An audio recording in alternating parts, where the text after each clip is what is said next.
What's going on, guys? Welcome back to United View. Leeds United to Manchester United on a very difficult day in terms of conditions, rain, wind, fire, hail, you name it. It was almost like a monsoon out there. Nevertheless, Manchester United gets a much-needed 3 points. There was no slip-ups today. And I was thinking, right, guys, before when I was talking about no slip-ups needed, and I thought, I was thinking of Gerrard in my head. You know, when you say no slip-ups, whenever you hear that phrase, no slip-ups, I was thinking the conditions, someone's going to slip up for a goal, something like that's going to happen. But no, Manchester United get the victory. I know this is the wrong team on this. It's Burnley. I'll fix that. Don't worry about it. Nevertheless, anyway, guys, James, how big a victory, how big a result is that overall? Yeah, it's strange, man. I mean, we've got an hour show. There was nothing to talk about. I don't know what we're going to do for an hour. It was just a really non-entertaining. Nothing happened. Nothing really happened, mate. Yeah, exactly. It was a huge win, mate. Absolutely huge win against big rivals, not in terms of where they are in position in the table, but historically huge rivals. Actually showed a bit of fight, a bit of passion, which I've said several times that this Manchester United team lack. So yeah, it was good to get the job done. Good to get the 3 points. Good to put a bit of a gap between us and West Ham and put some pressure on after a lot of other teams got good results this weekend. So yeah, much needed. Definitely much needed. I mean, Marcel, were you a bit nervous during that period? I mean, it wouldn't be the first time we've seen Manchester United collapse this season, right? So once that started happening, it was like, oh, here we go again. I mean, how do you feel about that one? Yeah, you're looking at Aston Villa's game. You're looking at the capitulation. 2 quick goals they scored straight away. But now very happy with the changes that he makes, and he makes them early. Once you make the early changes, fresh ideas, fresh bodies, and now we got the job done. The quality showed in the end, but now very happy with what he done as well. Takes off Ronaldo, brings on the run at the legs, and because Pogba's injured, he just come back from injury. So you maybe think he's a 70-minute player now. Trying to build up the minutes, and we've got important games coming up. So good decisions all around. And when you win the game, there's only positive to me. Just have to be a bit more careful in them second halves and the capitulation.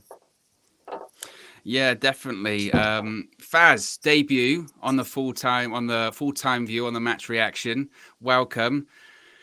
You sent me a message when it got back to 2-2 saying, where the F did that come from? It was like last night from, Khan and Kell Brook. It was a 1-2 punch. Yeah. And then, like I said to Marcel, did it feel like, oh, here we go again? Yeah, it's just Leeds, obviously the substitutions they made straight away from the second half, they came in like with a new plan to try and really take advantage of our defense and try and pick some gaps and kind of play to their strengths with Rafinha as well. That goal is just pot luck, isn't it, really?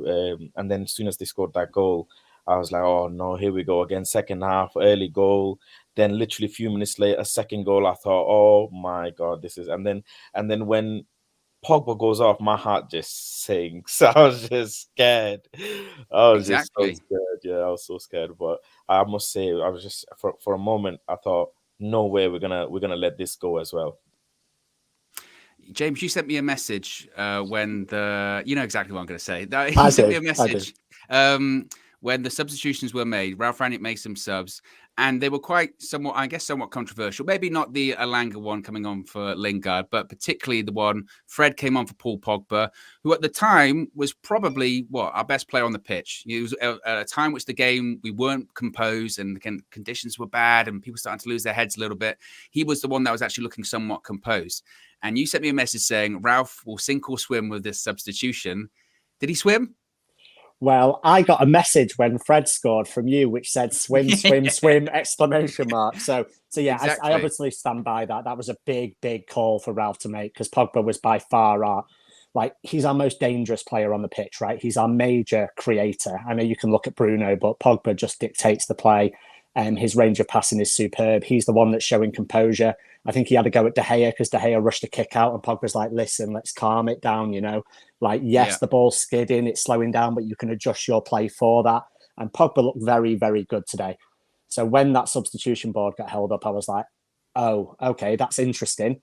But, you support whoever's on the pitch. I'm like, come on, Fred, let's do bits. Let's do a madness. And then, bit bit of coolness from Jaden, slides him in, and before you know it, Fred's left foot's as good as Messi's. Well, it's better this season, isn't it? Because he's outscored Messi this season. So, so Fred's left foot's like a wand, mate, and there's only one outcome when he pulls the trigger, isn't there? Absolutely, the back of the net is hit. Marcel, had we not got that result today, given the results that happened yesterday, given the fact that Arsenal, of course, won, and Tottenham certainly picked up 3 points, which very few people, even Tottenham fans, thought was going to happen. Had we not picked up the 3 points today, say we had blown it and it was a 2-2 draw, or even if Leeds had come back into it, would that have been top 4 over, do you think? I'm not sure if it would have been numerically possible, so I'd always keep believing that we can achieve something. But my gosh, that is an important 3 points. And we've got Watford coming up next. And, you know, at the end of the day, Liverpool have collected points or chasing the top. Tottenham collected points. Other teams around us were collecting points. So we needed that win. And, you know, there's been times where we just bottled it, but there's chances to go even ahead and push on. And we haven't been able to do that. So it just is a good feeling leading into the next game against Watford. And these, like I said in the interview last time, they're an open team. Chances will come, Owen. They're an open team. And today, you know, chances were created. You know, Pogba, again, like James said, he was fantastic. I mean, so many opportunities created. Sancho, so patient in that final third, understands the correct moment, when to play it. Lingard should score maybe another time. But to be honest with you, like you were saying, Owen, it's just so happy to get those 3 points. We needed them badly. We really did. Super chat from David T says Pogba was coming off an injury. He just needed a rest. I mean, I guess that's very true also. I guess it's also easier to say when the person comes on, does score the real crucial goal. If we had drawn that game 2-2, it might have looked a lot different when it came to substitutions. Faz, when it comes to the first half, let's talk about first half. I mean, you couldn't ask for much more, really, could you? We scored from a corner. That's when you knew it might have been our day. I mean, at 140, it took 140 corners. First time we scored from a corner this season. And then also we get the second goal as well. At half-time, how are you feeling? Feeling optimistic that we were going to walk it? I was very surprised by the 2 goals, firstly, because obviously we've not scored from a corner in such a long time. And then Lindelof pulling out some crazy, freaking, I don't know what kind of confidence got into him. And what did I text you? I said, our centre-backs are telling our forwards, move aside, step aside, let us show you how to get a chance and create a goal. Yeah. And I must say, the way they set up the corner tactically with Pogba, Maguire and Ronaldo, like all sticking together, you could tell they've done this in the training ground. You could tell this was like a very tactical corner kick, and from looking at it from a tactical perspective, it was really good to see. And Maguire, you know, obviously we've been you know, very, very critical of him, so I hope it boosts his confidence. And like I said, straight after the goal, as I was saying, I hope he doesn't do anything foolish, especially with the weather conditions. He sometimes missteps and whatever, even when it's a dry pitch, so especially with the weather conditions. And then the second goal, Lindelof's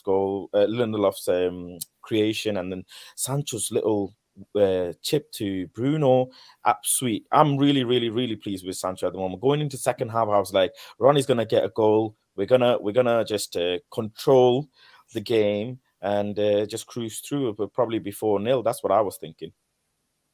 Yeah, I mean, you and me both. I mean, it's funny you mentioned about you saying, Lindelof showing the midfielders what to do, because, James, that's exactly the same thing you said to me as well.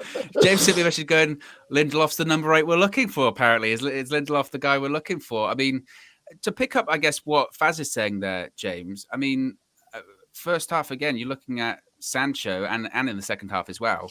He's been one recently where we're saying his performances are continually improving. Just how important do you reckon he's going to be? I mean, he got man of the match from Sky as well today. I think he's going to be hugely important. I mean, because of situations that have gone on in the past month or so, we're very, very short with wingers, right? Very short. Right, Cam. Very short. So, yeah, so he's going to be massively important. I think with Jaden Sancho, he is probably the one England player for Man United that's recovered from his Euros hangover.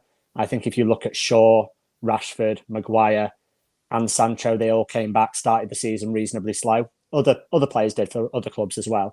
But Sancho in the last 4 or 5 games has been very, very good, starting to contribute more and more. His confidence is just going through the roof. He's starting to do things that he wasn't before. I still stand by what I said in the last fan cam with Flax, where I like to see him a bit tougher in the tackle. I think that was really evident today. Ball skidding around, wet pitch and stuff. A couple of times when he goes in for 50-50s, he tries to dink the ball over the player rather than just clattering into the player. And I just want to see him a little bit tougher. But in terms of his decision making in the final third, in terms of his playmaking, his creation, his speed, his intelligence, he's really, really good, man. And he's going to be massively important for us for the rest of the season for sure. Absolutely. Cam, welcome. What do you make of that? Brilliant game. That was a proper Premier League game, that. And I think it's one for the players as well, especially the ones that have grown up in England playing football through the grassroots football through the pyramid. That must be one. You come off at the end of the game just gassed to have played in it. It's just that is proper football. I mean, sometimes Premier League football it's a little bit sanitized, it's a little bit too good to an extent, but that was I love watching that. That was to be honest, whatever the result was, even if we lost that game, I'd like to say I would have still enjoyed watching it. It was that good. It was just fantastic. Obviously, buzzing to have won it, but no, that was football. Yeah, it was. And it was one of those ones as well, Cam, where it's like the conditions matched the atmosphere. I think some people were sort of curious to see, because obviously this was the first Premier League game at Elland Road, capacity crowd for nearly 20 years. There's been this discussion, like Ralph Rangnick had said in the week, I didn't even know it was a derby till about a week ago, all that kind of stuff. Which when he said that, everyone sort of went, can't believe he just... Honest, Ralph. But... yeah, it was one of those ones, Cam, where it was a bit like, oh, what's the atmosphere going to be like? The atmosphere was great and the conditions matched it. Do you think that United handled what was actually difficult conditions well in the end? Yeah, I think so. I think sometimes it's people see the weather as a bit of a leveler, but I think when it was like it was today, where the ball was holding up so much, you've got to be so much more accurate with your passing. You've got to be able to judge the weight better. So I think you could see that we had players with higher quality, and it showed in the game. I think even with the United team, you could tell that there are certain players, not going to mention any names, but I think a few people in the comments are already on it, but there's certain players in that United team who technically aren't quite at the level of other players. Maybe I'll say that one for one where KG's back, but you know what I'm talking about. We're going to get to that. Every time he made a pass, it was 5 yards wide of the player it was supposed to be going to. He got the weight wrong every single time. And on the opposite end of the spectrum, you've got players like Jaden Sancho, who was so good technically, and today he showed it. He was fantastic. Paul Pogba as well. Brilliant couple of players, and they were so good today. I think Bruno is a false nine, which we saw in the last sort of 10, 12, 15 minutes. That's something we could see the rest of the season. I think that's something I really do want to see. So hopefully that's a bit of a taste of what's to come. Yeah, definitely. Marcel, I don't want to focus too much on negatives because, look, we have got the 3 points and it's a derby victory and all that kind of stuff. But there was a momentary collapse again in that, we were 2-0 up and look, they scored 2 goals in 24 seconds. Like, that's a problem. And it's not the first time this season that we've seen that. We've seen collapses, whether it be Aston Villa. I remember even going back to the game against Leicester, right? They scored a load of goals really quickly. Watford, happened against Watford, we just completely, Solskjaer's last game, just completely fell apart, conceding goals.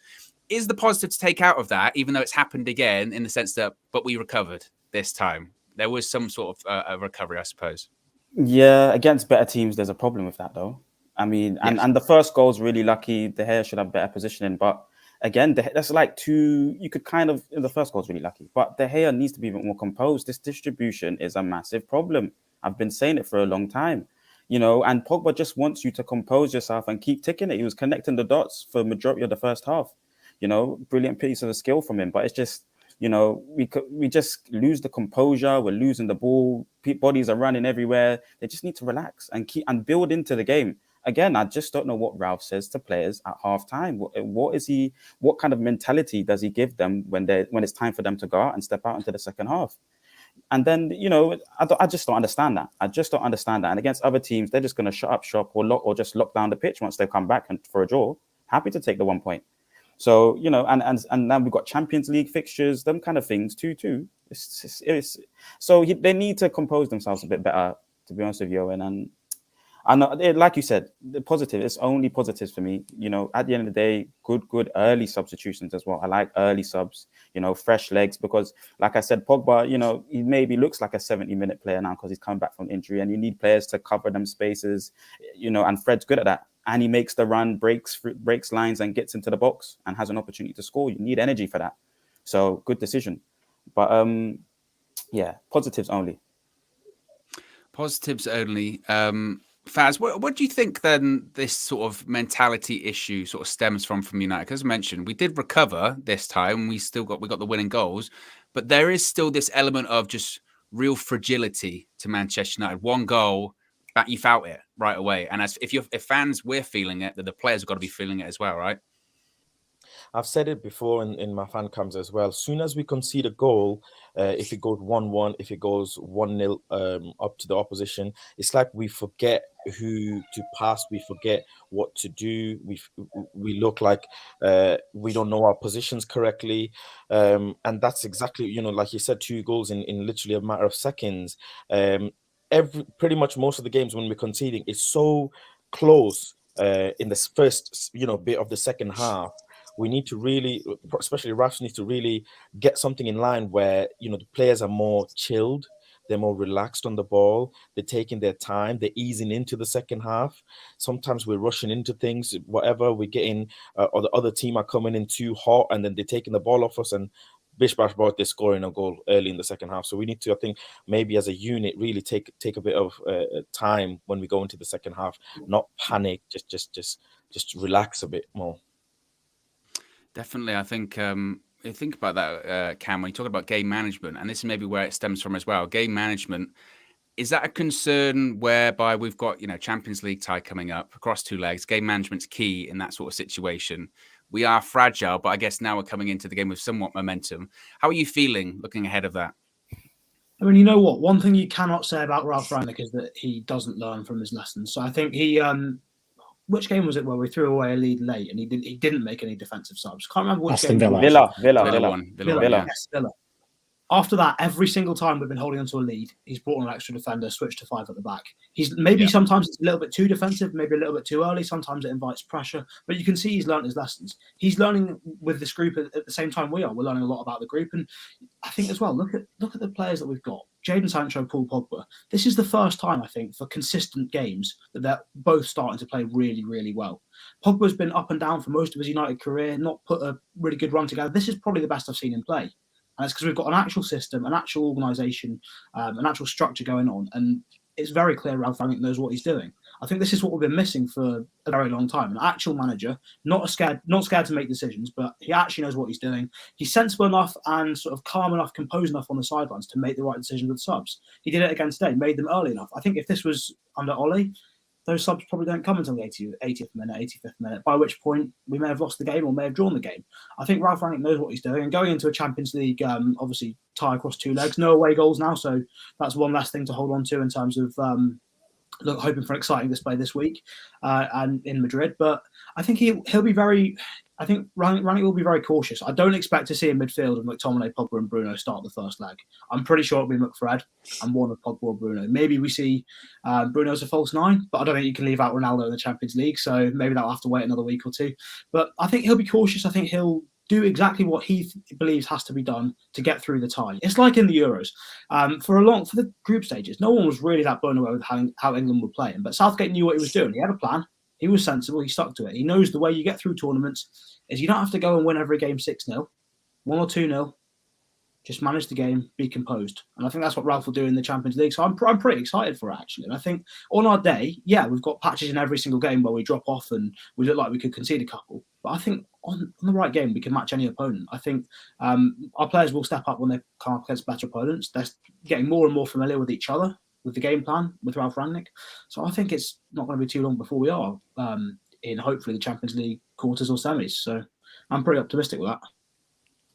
Super chat from Giovanni says, Wan-Bissaka played well. Hope he starts against Atletico Madrid. I'm going to come back to you in a second, Cam, when it comes to Wan-Bissaka. Michael also says, Rashford didn't play. Eyes emoji.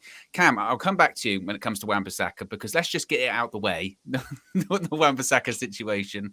How did you think he played today? To be honest, from my point of view, I was surprised he started. I really did not expect him to start. I thought that was him and Lingard were a bit of a curveball thrown in by Rangnick. How did you think Wan-Bissaka did, and I guess Lingard as well?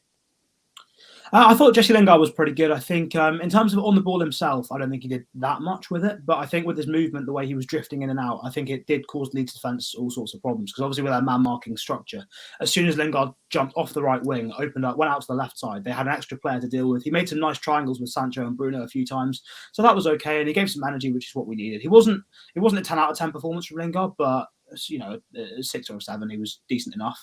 Wan-Bissaka, I mean, I'm getting to the point now where I think every player KG likes is just really, really one-dimensional. I think that's what you've got to be a KG player. You've got to have one thing you like and be able to do nothing else. Absolutely nothing else. Rashford, he can cut in and do that one shot, that one technique. Marcus Rashford has had Ole Gunnar Solskjaer, Cristiano Ronaldo, Zlatan Ibrahimovic, Wayne Rooney to learn from, and he's still got one way of striking the ball. How is that possible? What was he doing in training? Was he just like playing with his eyes closed the whole time? Was he not watching what was going on around him?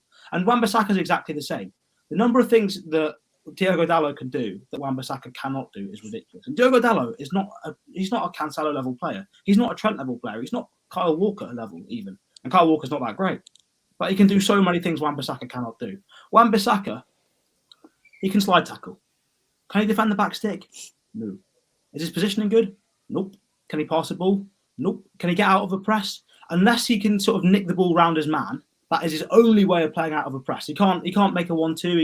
He's not intelligent enough to see it. And you see sometimes when we're on the break, if Wan-Bissaka's the option down the right, the rest of the team go, nah. If it was anyone else, they'd pass it. But if it's Wan-Bissaka, they're like, nah, we're losing that ball straight away. And you see today, as soon as the rain comes down the pitch, it starts to make the ball hold up. His passing, oh my days. I've never seen, like, you start to wonder how he's made it this far in professional football. You really do. I've seen better. Southampton have got two better right backs. They've got Livramento and Kyle Walker-Peters. Both of those are better players by a long, long way than Aaron Wan-Bissaka. I need KJ on here to explain what he sees because I don't see it. I don't think anyone sees it. You don't. Well, I feel like after KG's match view, which he was very much like a father at sports day cheering on his son in an egg and spoon race, we need something to balance it out a little bit. So that's why I went to Cam with that one. But Sufan says, nah. Aaron Wan-Bissaka wasn't bad. Shaw was worse, and Aaron Wan-Bissaka helped us in defence a few times. I agree with James, that. what did you think? What do you think of Luke Shaw today? I think was Wan-Bissaka the best out of the two? I don't think either of them were that great today, to be honest. I think they've both got their flaws positionally. I think for the goal, Luke Shaw switches off at the back post. The amount of times Wan-Bissaka is caught out of position is a joke. He's nowhere near his man, like over and over again. And today's the perfect game where you think, oh, Wan-Bissaka is going to impress us because he's going to be sliding in. It's a wet pitch. It's going to look really impressive. That's his one major attribute, right? And you think, right, he's going to impress us. And we're still coming on here and saying he didn't have a great performance. I like the way that literally KG's lost his voice, and that's the moment that Cam just decides to go in when he can't respond. Because literally he's going to see that. It's going to get clipped up and KG's going to see it and have a heart attack. 100%. He's going to go nuts. Like, I was watching a bit of the match view, and he's basically a goal was scored, and he was like, "Oh, let's look what Wan-Bissaka's doing from the corner. Oh, he's just standing there perfectly, like right in position and all this." And I was like, "It's just crazy." I think he loves Wan-Bissaka more than he loves his wife. Like, genuinely, I really like. Honestly, he literally loves him. He can't do anything wrong. The Shaw and because Shaw wasn't great. Do I want to see? Like I've said before, I think Shaw and Tellez is much of a muchness. You could flip a coin for me at the end of the day, like who you play. I'm not really that bothered. They both got pros. They both got cons. I don't think it was Shaw's best game today. He tried, but the link up wasn't there on the left hand side. Didn't contribute massively going forward. Got a cheap yellow card for arguing. But yeah, both our fullbacks weren't anywhere near the best players on the pitch today. Faz, what are your opinions on the fullback situation? Obviously, first time on here. I've seen a couple of your fan views as well. So where do you fall on the Wan-Bissaka Dalot situation? And particularly when it comes to Luke Shaw today, where do you fall when it comes to Luke Shaw? Because as James mentioned, possibly out of position for the second goal, but like a lot of people were saying, it's quite close between him and Tellez. So it's like it's basically two defensive-minded fullbacks versus two attacking-minded fullbacks. Tellez, we know he's got a great shot on him. We've seen that before. Dalot, he's really good going forward. But then Bissaka, with the sliding that he does, sometimes you just need, in a game like this today, you saw him sliding everywhere and winning a lot of the times as well. You kind of need that sometimes. I think, as much as, Cam has his perspective on Bissaka, I won't say I'm the biggest fan of Bissaka, but in some games, you need that type of player. I've seen that in Tellez when he gets a good challenging, he celebrates, and Bissaka's the same when he's consistently able to put a good challenge in. Sometimes you need that. Now, in the modern game of football, you need attacking fullbacks all the time, two fullbacks, and I think Luke Shaw has the qualities for a proper fullback. He's just not able to maybe unleash or unlock it fully. He definitely has a fantastic cross on him. He's great at corners. Yes, he's got good strength. He can put a good challenge in. He's good on his feet. So he's got all the qualities there. He's just sometimes in some games he's not as effective as he can be. In terms of Telles, we've seen him, sometimes he's really good. He's got a good shot, but defensively, sometimes he makes quite a bit of mistakes, and those mistakes can cost you goals and games, really. So yeah, that's just my kind of perspective. Marcel, it was interesting when that comment came up talking about Shaw not playing well today and Wan-Bissaka being well. You said you agree. How did you rate Luke Shaw today?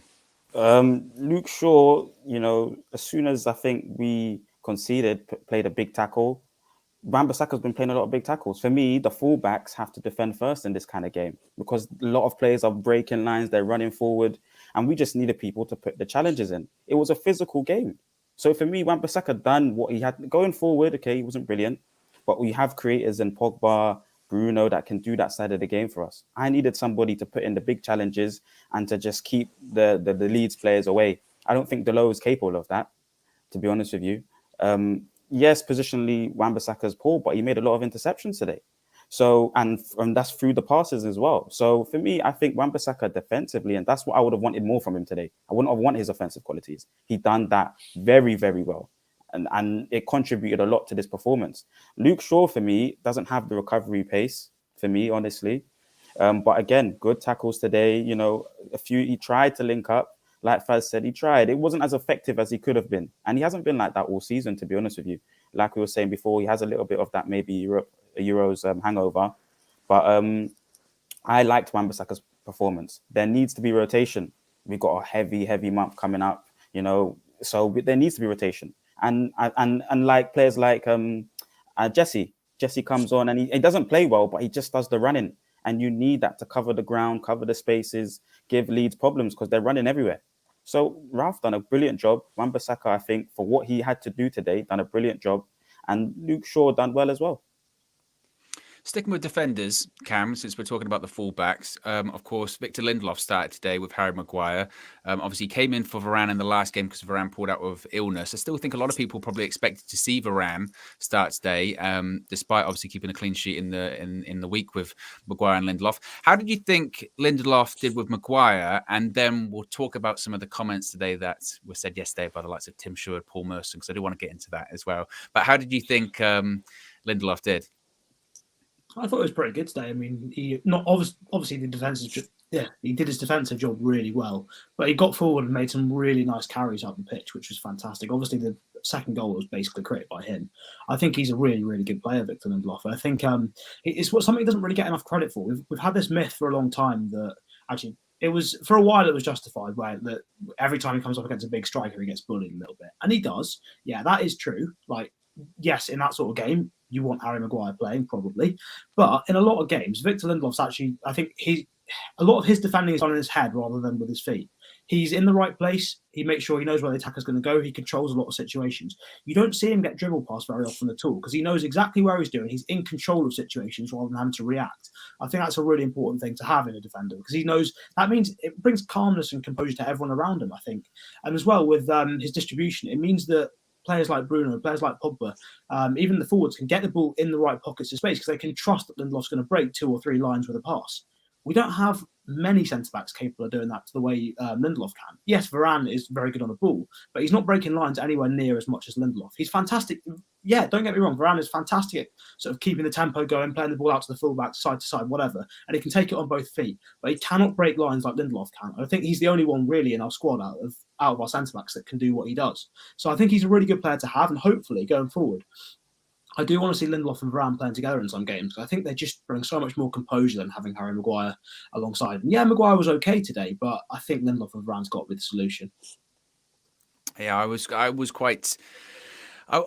somewhat concerned when I saw the conditions and I thought we need people that are calm at the back. I was concerned because Lindelof's calm, but I was like, Maguire might be frazzled. But in fairness, he gets his goal and he did well.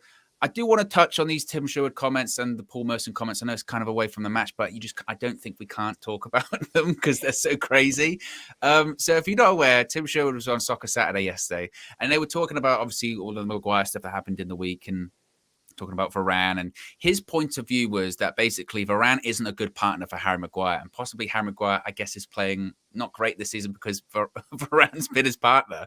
And he said, quotes, "If we talk about Raphael Varane, he's got off the hook because he's been terrible. He's been terrible since coming to the club." Faz, I can see you shaking your finger. How do you respond to that one? Absolutely do not agree with it. Absolutely not. Varane, I said it before, is an upper echelon centre back, extremely calm, extremely good with his feet, doesn't panic, knows when to make a challenge, knows when to drop back, knows when to press forward. Maguire doesn't have those qualities or doesn't show it consistently. Whenever Varane and Maguire play together, you can clearly see who's the better centre back. You can clearly see. And I do not agree with that statement that he's off the hook and Maguire's having a bad season because Varane is next to him. Absolutely not. Even in today's game, I don't want to say it, but I'm going to point it out. Maguire, certain times, he goes so high up. He's supposed to be the main centre back behind controlling the line. He goes in so much forward that he doesn't even know where his other centre back is, where the fullbacks are, who's he marking, what if they start a counter attack. His positioning sometimes is too off. He goes off on a mad run sometimes, and he's not good with his feet. I mean, what was it? First half, I think he started running with the ball and he got really close to the opposition box, and then luckily got a foul. If he lost the ball and they did a fast-paced counter-attack, we would have been done. He's not good with his feet, so I don't know. I don't agree with that statement at all. Put some respect on Varane's name. He's an upper echelon centre-back. Yeah, definitely. Yeah, I agree. I think everyone agrees. I mean, James, what was your reaction when you saw that comment? Well, it's just standard. Apologies, Flex and KG, but it's just standard Sky Sports punditry, right? And yourself, Owen. It's just standard Sky Sports punditry where it's just absolute nonsense, isn't it? Like, can someone just march up to Paul Merson, Tim Sherwood, whoever, and just like show them the passport of each person and show them the CV or the resume of each person? Because there's only one reason that they're backing Maguire over Varane, and that's his nationality. And there's only one reason that they should be backing Varane over Maguire, and that's his CV. The guy's got 4 Champions Leagues. Maguire's got 3 relegations, and you're having a discussion. Who's carrying who? Like, it's an absolute nonsense, mate. And the fact that they think they can come out and get away with saying shit like that and not get called up on it is an absolute disgrace. Like, they need to be called out because that's a joke. Marcel, James referenced it there. Paul Merson also, when they were having this discussion, said that he felt sorry for Harry Maguire because essentially the Manchester United players weren't helping him out. Essentially, they weren't playing to his strengths, and it was the Manchester United players' fault for some of his poor form this season. What do you make of that one as well? Because I've in fairness to Paul Merson, he's not the only person I've seen say that. I've seen other people say that, and again, I don't necessarily agree with that at all because I think that's crazy. But what did you make of those comments? You're protecting the 80 million centre back. We need to protect the 80 million centre back. That's all. That's what they're doing in these comments. Varane, Tim's one was worse for me. Varane has been shocking. He's saying that Varane's been shocking, and that it's just crazy. But I don't understand it. They're protecting, the England captain, which I don't blame them for. But it just doesn't make any sense. He's had the worst season, and I think today he's had a good, strong-armed defender and get the header. He's had a good game. He's had a decent game today, and that's his second one. He's had 1.5 games, West Ham and today. So I'm happy for him for that. He wears the Man United shirt. I support every Man United player. Yeah, I agree. But at the end of the day, that's ridiculous comments from 2 players that don't have any sort of interest, really. I doubt Tim watches any Man United games. Because if you've been watching any Man United games, you would know about Maguire's performances. So that's that. It's funny you say that, actually, because that's been a lot of people's. I've seen that response to the Tim Sherwood comments a lot, Cam, is that, basically you've just shown that you haven't watched any United games this season. If you think Raphael Varane's been terrible, or you saw maybe one game which he played bad and you just assume that that's been the whole season, which it's not. It's nonsense, right? Yeah, it's nonsense. It just looks. I think, to be fair, sometimes for these pundits it is difficult because they've got to comment on so many different teams. But sometimes I do just think if you don't know, don't say anything. It's better to say nothing and make yourself look stupid, and that's what they've both done. I think that you watch. I don't know how you can watch any game that Rafael Varane plays and Harry Maguire plays, or even separately, whatever. There's no way you can watch them both and tell me that Harry Maguire's a better defender. Rafael Varane, he doesn't break stride for most stuff he does. He's so composed and in control of pretty much everything he does. The only times he's looked shaky is when Maguire's gone out and sprinted at someone that he's never ever going to get to, arrived there half a second too late, and suddenly Varane's defending the entire width of the box by himself. That's the only times he really looks shaky. So to come out and say that he's playing bad because other players aren't playing to his strengths for Harry Maguire, I don't. What are you expecting the other players to do for Harry Maguire? What? Yeah, exactly. Is he expecting them all to just like play centre back with him? We play with 11 centre backs so he doesn't get exposed. What do you want them to do? Like is he not supposed to defend? I don't know. I don't know where he's going with that. It makes no sense to me. No sense at all.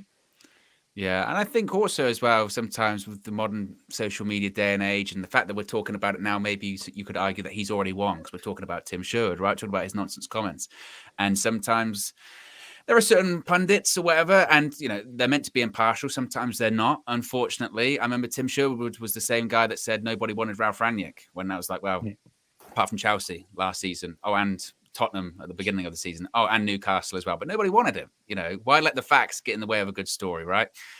King Deuce says, big fan from Atlanta in the US.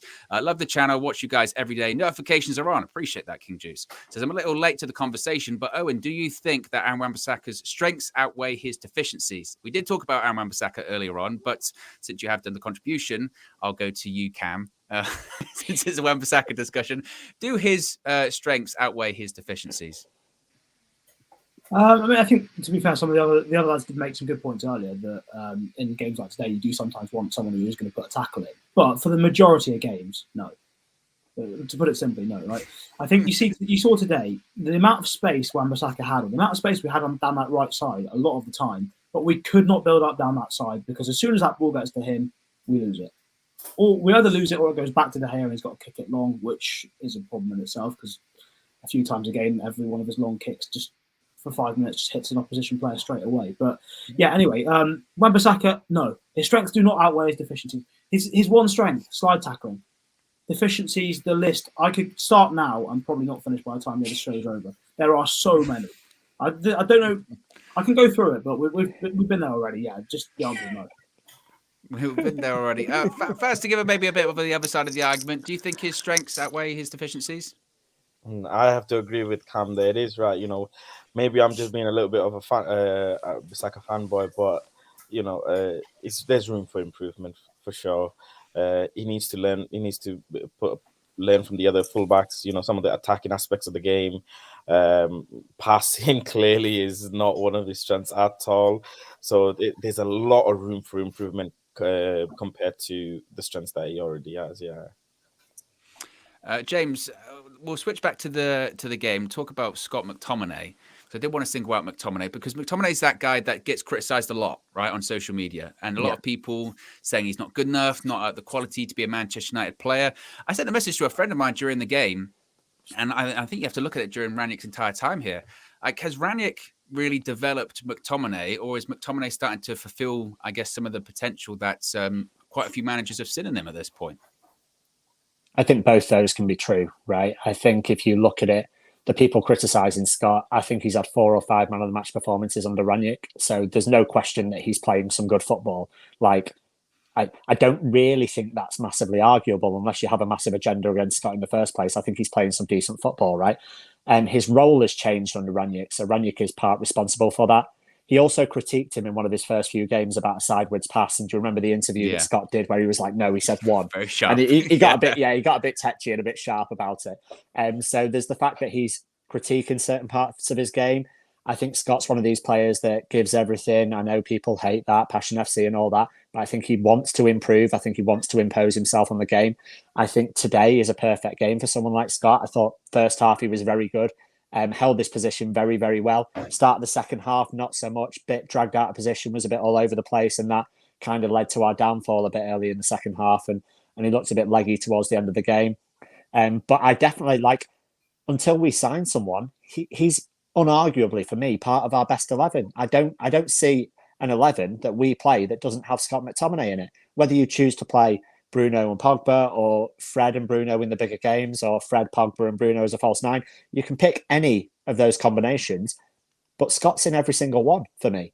And you can call that bias, you can call it an agenda, a positive agenda, call it whatever you want. But I actually really rate him. I'm not saying he's the long-term answer as a 6. I actually prefer him as an 8, and I think he could do a job as as a rotational 8 in our squad next season if we do sign a proper 6. But at the moment, he's learning a new role. He's doing the best he can, and I'm happy with him, man. Faz, would you say, because I saw you sort of pondering that statement from James there, would you say that our strongest 11 has McTominay in it? And what did you make of his performance today? Nah, I don't. Respectfully, James, I don't think McTominay, as much as I really like him as a player in terms of, he puts a shift in, he gets down and dirty. I love that about him. Some of the tackles he does, I love that. Sometimes he can take a tactical foul, take a yellow card. He makes his presence known. But that Pogba-Bruno combination is the one for me. It's just it makes much more of attacking threat. And respect to Bruno, he's really good at interceptions as well. We've seen it in numerous occasions. He's really, really good at interceptions. Pogba's also really good at interceptions. He's also very calm on the ball. McTominay is not always as calm on the ball. He has a tendency of losing the ball a lot of the times. He doesn't have the same kind of attacking capabilities. Yeah, he's defensively a lot more, preferable. But going forward, I don't think he'd. For me, he would be in my first 11. So who's in your 11 though, Faz? Like literally, who's the other midfielder? Yeah. I was going to say. So we saw the midfield three today of Pogba, Bruno, McTominay, which seems to be Ralph's sort of preference if he's going for the 4-3-3. Is that the best 3 that we've got in that formation, do you think? I think after today, I don't know, Fred. I like Fred as well, to be honest. After today, he's starting to grow on me a little bit. Not a little bit, quite a bit. He's starting to grow on me. I was going to say, I saw the early fan view. He's Fred. Yeah, he's starting to grow on me quite a bit. So McTominay, there's room for improvement, and quick improvement is needed before next season starts off. I want to see some more improvements in his holding game, some more improvement, maybe just a bit more calmer. Sometimes he gets too much today. He could have nearly got a red card. So yeah, it's all good and all of that to be in the game, but sometimes he needs to be a bit calm and practice a bit more of his passing, his switch of play. Looking for the next player, being a bit more aware of his surroundings, and his attacking aspect of the game as well. Yeah. Marcel, what do you think about Scott McTominay? And what do you think about what Faz is saying there? Is our best 3 now Pogba, Bruno, McTominay, or is it Pogba, Bruno, Fred, or is it much of a muchness? No, so I've been saying that trio of Scott, Pogba, and Bruno is the best. It's the best 3 right now. I agree with James. I think he's going to have to be a rotational 6 and a rotational 8 next season because we'll get someone better than him. But in terms of passion and commitment, this was a Scott's football match. Physical. I love he's making challenges on the ground. He was on the floor and making double tackles. I love that yellow card. I love that yellow card. Yeah. That is exactly what I want. He's flying into tackles, aggressive. Yeah, he lost the ball. Early in the first half, he was the man that lost the ball first. Then it's De Gea, and then you're looking at the capitulation. So, yeah, he might have started that lack of composure disease that happens from time to time. But to be honest with you, Scott was perfect in this match. He's not the best collecting the ball from the deep areas as the 6. So you're going to need a new 6. But he's definitely a rotational 6 and 8. I think he plays better as the 8. But you've got Pogba, who's fantastic, and you've got Bruno, who's fantastic in the 8s right now. So you need a regular 6. Fred, like last game, was losing the ball every 2 minutes. When Fred came on for me, I'm thinking, this ball's just going to slip off him every 2 minutes now. He's not going to be able to keep it and distribute it. Whereas Scott's a bit more composed and a little bit more tidy. So I love how Scott played today. Big, heavy challenges and committed, 100% committed. At times he's arguing with the ref, how's these a foul? You get it? Like he has that kind of commitment. And I'm just very, very happy that, Scott's the guy. Scott's the guy right now in the 6th. KG's in the chat, says, great stuff from Aaron Wan-Bissaka. Hi, Cam. I would say, KG, we definitely weren't talking about you earlier on. Definitely weren't. So there's no point. There's no point going back and checking that out. We didn't say anything about you or anything about Wan-Bissaka. We were full of praise. No problem. If you want to keep your voice, no, it was fine. Definitely not. Definitely not. Didn't mention it. Undimensional, actually. Wow, you had to get it in, didn't you, Cam? Talking about McTominay, though, Cam, building up what Marcel was saying there, then, what do you think his role is next season? So we've seen all of these reports, Man United are going to buy a defensive midfielder. We're going to buy a 6. At the moment, you could argue that maybe McTominay is just a bit of a band-aid over that sort of position at the moment. Whilst we haven't got one, he's going to be that role. What do you think his role is next season then? Is he going to be a rotation for that 6, or is he going to be a rotation as an 8 of some sort of a box-to-box midfielder, or does it depend on the coach as well, I guess?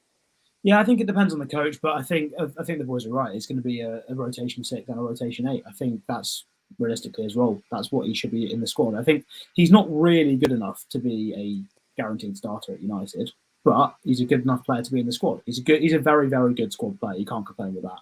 And I think for me, the best 3 player right now probably is McTominay, Pogba, Bruno.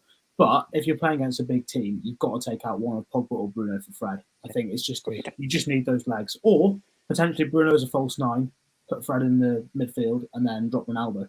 That could happen as well. But I don't see a way of getting a midfield of just McTominay, Pogba, and Bruno to work against an elite European team. I think they're a little bit too slow positionally. Yes, I know Pogba and Bruno do sometimes make interceptions, but Bruno is never in the right position defensively.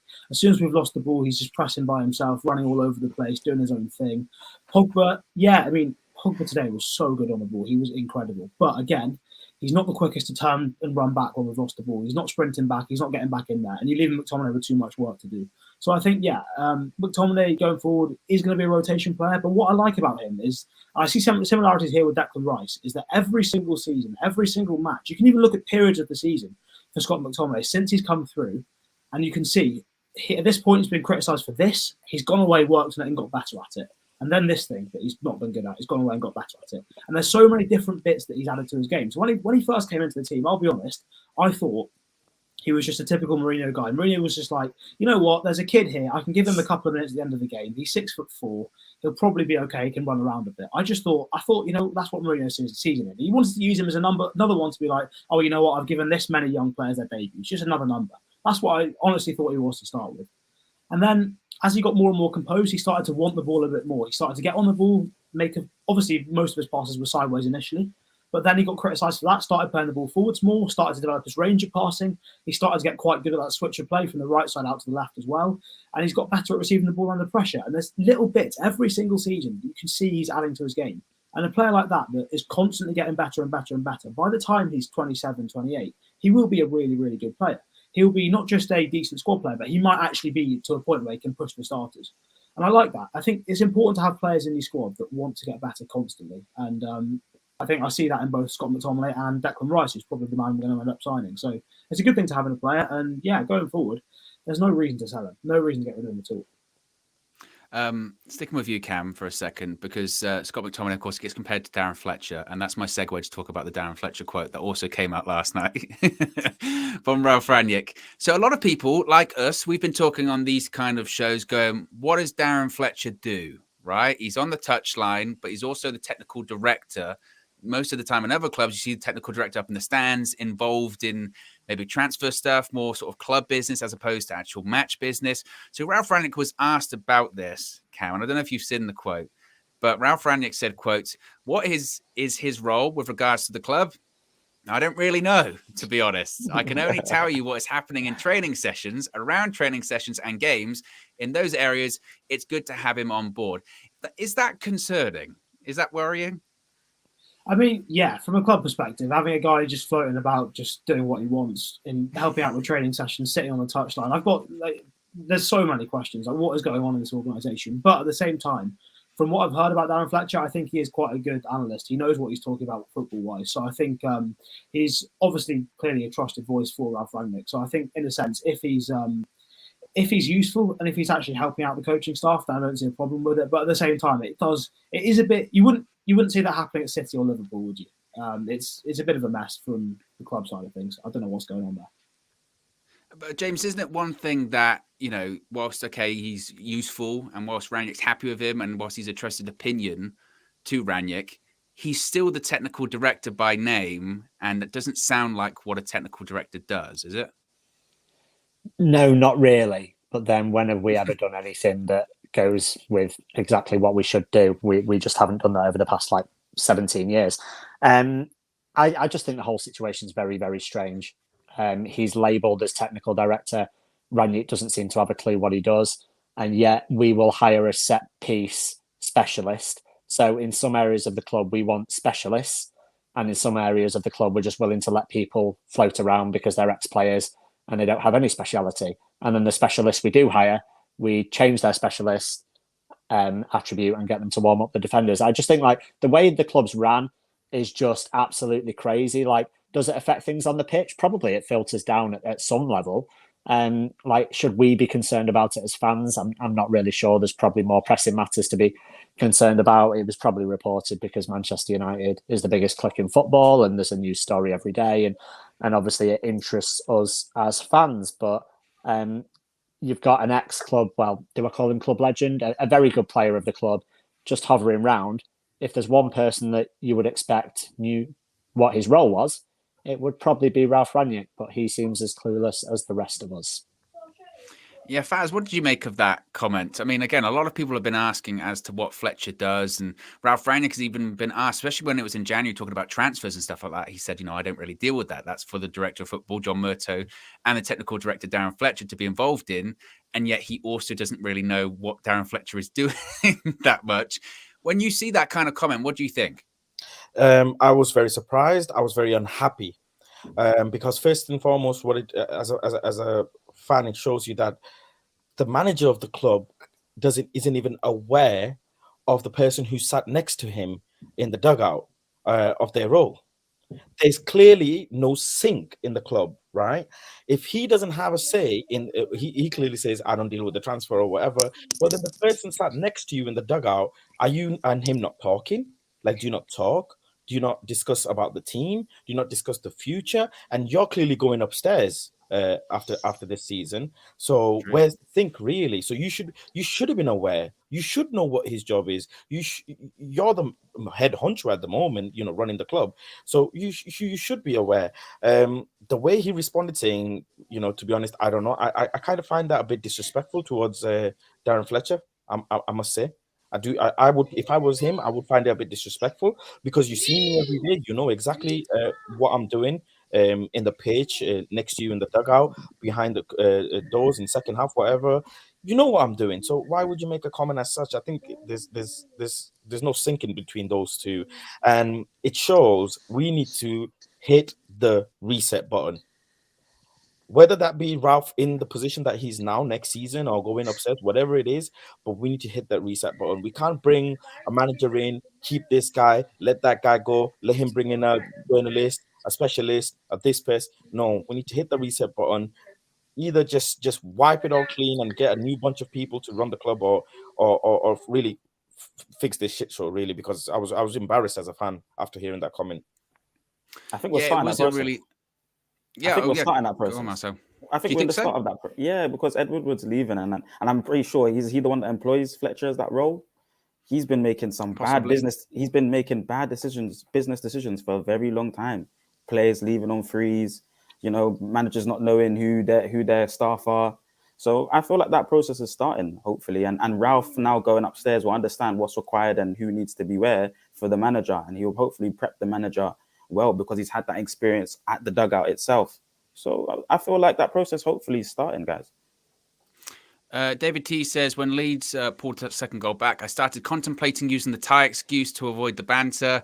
I would get maybe the rain was at fault. You knew that was going to come out as well. Sticking with you, Marcel, Anthony Elanga gets the fourth goal today. I was really happy for him because also he came on, missed a big chance.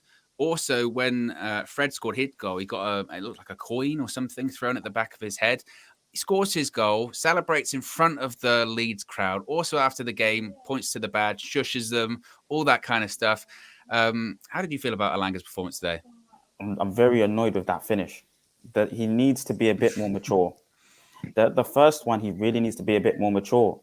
And I mean the finish in terms of the first chance that he gets. Sancho's played it, waited on the plate, just take the touch and use your right foot.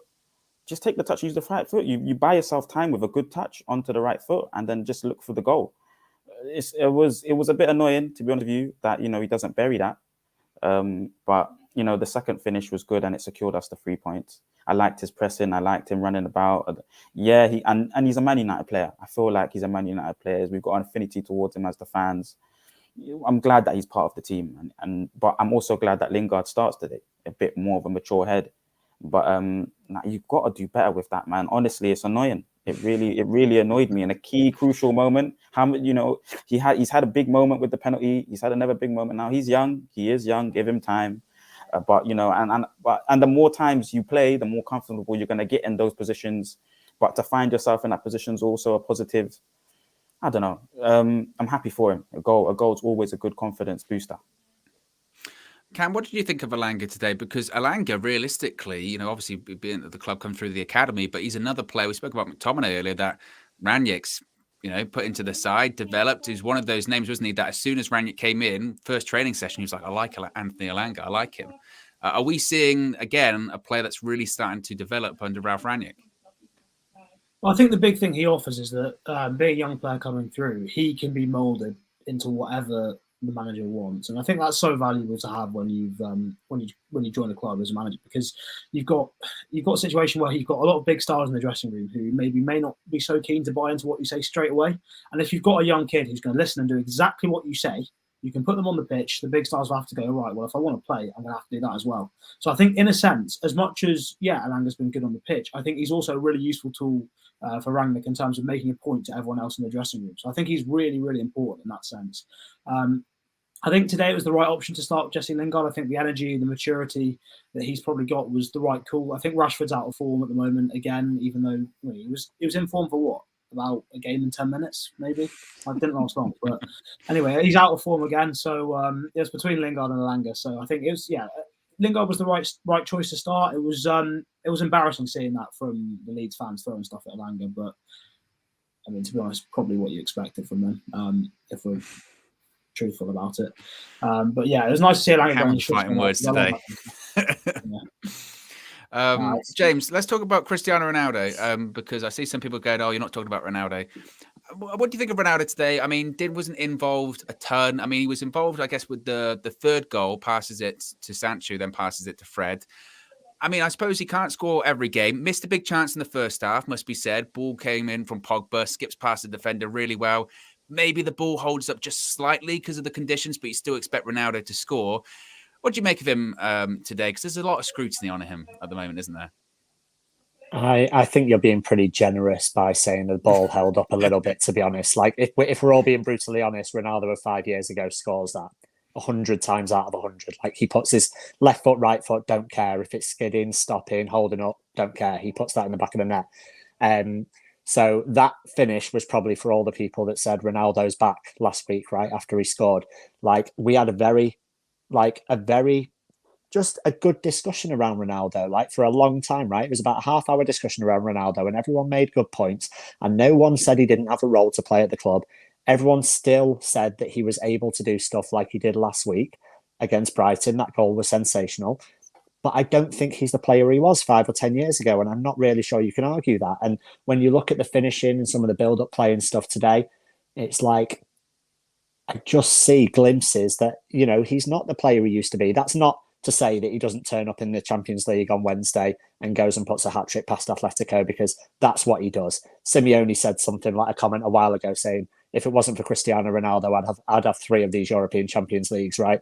He does it against him every single time. So I would not be surprised to see Ronaldo turn up on Wednesday, get us through to the Champions League quarterfinals, because he's very much still good enough to do that. But that chance, man, he should bury that today. So yeah, Ronaldo still has a role to play, but someone mentioned a false 9 for Bruno before. That could be an option in a few games. Is Cavani back from the boxing? Did he have a good time? As soon as he was there last night, I thought people are going to jump all over him. And it's one of those weird things, isn't it? Because he's injured, so he can't go outside, unfortunately. No, listen, I'm only trolling. Of course, he can go to the boxing. He deserves a night off. He's played a lot of football recently. But no, like, we've got options up front, haven't we? So I think Ronaldo, has a part to play for the rest of the season, but he shouldn't be starting every single game. Faz, where do you sit on this Ronaldo discussion recently? Because I've seen you giving your views on some of the fan views, but I mean, when it came to his performance today, do you agree that he should have buried that chance? And what do you think his role is going to look like at United this season and possibly next season also? Firstly, that chance, I think I will blame a bit of keeper made a good save. Keeper made a good save. The ball was already going behind him almost. He's already gone a bit too forward, too ahead. And he's just trying to get whatever on the end and the pitch as well, the rain. I think, yes, 5-6 years ago, possibly, he does some crazy whatever and gets that in. But just one of those things. But other than that, he didn't have a good game. A lot of the times he was missing. A lot of the times I didn't feel like he was on the pitch. He tried to chest the ball at one point, and I was sure that didn't work out. What was the ball too wet? It's just he's missing a lot of the games. And when he turns up, he's Viva Ronaldo, Old Trafford singing. But I'm not feeling him at the moment. This season, we have no other option, right? I mean, false nine Bruno. I don't know. That skill he pulled off today, that was amazing. One of the flick over the defender. And then off to Elanga. Yeah, great. But can he do that consistently? That type of false nine performance? I don't know. He, like Cam said before, he runs off. He does his own thing on the pitch sometimes, and whatever. He's not in the right position all the time. He's not an out and out striker caliber player, anyways. I don't know. And with Cavani as well, he's obviously going to leave at the end of this season. Next season, Ronaldo staying. Who's going to be his backup? That we don't know. Is Ronaldo going to stay another season as well? What if a big club comes in with a big paycheck for him? He's really at the end of his career now. So we don't know. For me, it's not cutting it for me. This is not that the way he's playing. Respectfully, you don't win trophies that way. Clubs don't win trophies that way. Point blank. Period. So yeah. Marcel, what do you think about Ronaldo? It's an interesting point that Cam brought up earlier. Faz touched on it there. If Ronaldo, say, is having a game where maybe he's struggling to get into it, or he's just, he's having those games that he's going to have, it looks like at the moment, is Bruno Fernandes an option to be a false nine if we don't have a Cavani that's available, if Rashford's a bit out of form as well? Because I remember you saying that maybe Rashford could be a nine. Do you think Bruno Fernandes as a false nine is an option? It's a really good point by Cam, to be honest with you. I think it might be the best solution to get a lot of good players in. And also, as a false nine, he gets to do his running around, and I think he gets a bit of a buy in terms of the defensive work that he has to do. He's kind of almost protecting the 2-8s now. So he can kind of run around, and if he gets beat by the good pass and then, they're press resistant, then it is what it is now, and he can have the rest. So I think it would look good. And he is a player that's going to do a lot more pressing than Ronaldo. It's just a simple fact. So you're going to occupy centre-backs now and give them problems as the false nine. It's a really good point to make, actually. And I think Ralph should maybe look at that. Because, it will protect Pogba. It will protect Scott, that will mostly go up there in the 8. So, I think that would be good. Ronaldo's game today was really poor as well. I really like to point out that moment as well when he tries to chest it and have the shot. I think an older Ronaldo, cleaner touch, cleaner shot with the left foot. It's a good point by Faz there as well. So, and then that just kind of epitomized his game. Lost the ball, was moaning again. A lot of complaining to the ref in a lot of these matches for things. He's definitely older. Definitely an older Ronaldo that we're seeing now. But he does have big moments in him still. So I still think you've got to play him there. Rashford, I don't know for Rashford, unfortunately. I don't know for him right now. But false nine Bruno looks like it's something that could work, especially against bigger teams. Cam, how would that false nine Bruno sort of system work if Ronaldo sort of came out the side? Does that mean you're looking at a midfield with Fred, McTominay and Pogba? And is that really sustainable for us for the remainder of the season, do you think? Yeah, I think it's definitely sustainable. I think in terms of defensively, when we've not got the ball, I think the work rate of the team will be much higher because obviously you've got Bruno and Fred both in there, which is pretty helpful. And obviously McTominay as well, sort of sitting at the base. So I think it will work quite well. The one thing that does concern me, though, is that obviously Bruno does drift quite a lot. So and the attacking may end up on the left side, may end up on the right side. It's just about whether we've got players that are willing and intelligent enough to get themselves in the box to be on the end of chances that he creates. I think it would... it would open up a lot of situations for us where we get overloads on the left side or the right side, which can help us get a ball into the box, maybe 3v2s, 4v3s, all that sort of stuff that we see from Man City when they play with false nines. But I think the problem is that you just got to make sure someone's in the box to get on the end of chances. But I think if we did play with Mctominay, Fred and Pogba in midfield, with Bruno as a false nine, they'd have a bit more license to get themselves in the box on the end of stuff. Potentially the wingers as well. Sancho's intelligent enough to see when the space is opened up and get himself in the box. Possibly Rashford and Lingard as well. But yeah, I think that's the one thing for me that I'm not sure how it will work. It's just whether we can get someone on the end of the chances. But I think with enough time, we've got enough intelligent players that it could work. It's just about whether we're willing to give it a chance, I think. A couple of things before we wrap it up here, guys, and we'll go around with everyone with this one. Start with you, James. I always ask top four at the end because it changes after every game as opposed to can we get it, can't we get it? But I'm going to add a little bit to it. So top four, do you think we'll get it? How are you feeling about it, I guess, overall? And how are you feeling about the Champions League game coming up? Man, I flip-flop on this top four thing all the time. Me too. Don't worry, I do as well. I'm back to being my old positive self. I think that's one defeat for Rangnick now, is it? I think we're potentially turning the corner, starting to grind out more results. We found when we play that midfield three that we create more chances. If we start taking a few more, then we're going to put some goals past teams and we're going to win games. So yes to top four. Today, didn't we? Yeah, we scored did. 4 goals. We scored 4 and could have scored more, mate, and could have scored more. So against a team that admittedly concedes an average of more than 2 goals a game. So let's not run away with that. But yeah, it was tailor-made for us today. So top 4, yes, I think we'll sneak in. And Champions League, I don't think it's close. Again, this will probably get clipped, but I think we'll breeze through. No away goals, I think we'll get through. They got beat by Levante, who are 20th in the league. If we turn up, we beat them easily. They're not in good form at all. I think it's a game that as long as we don't get overawed by the occasion, I think we beat them. So yeah, bring on Champions League quarterfinals and whoever that entails. Yes, we will remember those comments when it comes to Wednesday after the game. 100%. Just don't have me on. Don't have me on. Yeah. Faz, how are you feeling about top 4 after today, and how are you feeling about the Champions League against Atletico? People are going to call me a pessimist and XY, but I do not numerically the number of games that Tottenham have and Arsenal as well. As well. The way that we're playing and the fixture, I'm just looking at the fixture list. We have City, Tottenham, Liverpool, Leicester, Everton. And Everton. Yeah. Right? Let's not get too ahead of ourselves and whatever. Let's actually assess the way that we play when we go down, when the game is drawing or whatever.